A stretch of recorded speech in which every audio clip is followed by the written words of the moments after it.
Il y a longtemps, très très longtemps, il faisait au bord d'une lagune, calme, une tribu paisible de nos frères. Ces jeunes hommes étaient nombreux, nobles et courageux. Ces femmes étaient belles et joyeuses. Et la reine Poku, était la plus belle parmi les plus belles. Depuis longtemps, très très longtemps, la paix était sur eux. Et les esclaves même, fils des captifs des temps révolus, étaient heureux auprès de leurs heureux maîtres. Un jour, des ennemis vinrent nombreux, comme des moignons.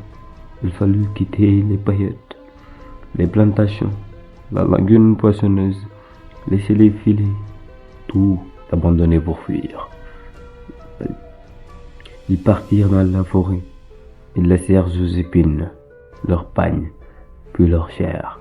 Il fallait fuir, toujours fuir, sans repos, sans trêve, talonnés par l'ennemi féroce. Et la reine Poku, marchait la dernière, portant à dos son enfant. À leur passage, l'hyène ricanait, l'éléphant et le sanglier fuyaient, le chimpanzé grognait, et les lions étonnés s'écartaient du chemin. Enfin, les broussailles apparurent, puis la savane et les rogners. Et encore une fois, les orbes entonnant son son d'exil. Mon Mariano, viens. Le génie de la brousse m'emporte.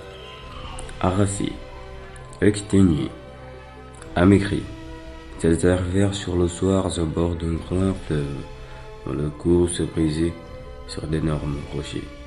Et les fleuves mugissaient, les flots montaient jusqu'au cime des arbres et retombaient. Et les fugitifs étaient glacés de froid, consternés. Ils se regardaient. Était-ce là l'eau qui les faisait vivre naguère, l'eau leur grand ami? Il avait fallu qu'un mauvais génie l'excitât contre eux, et les conquérants devenaient plus proches. C'est pour la première fois le sorcier parla.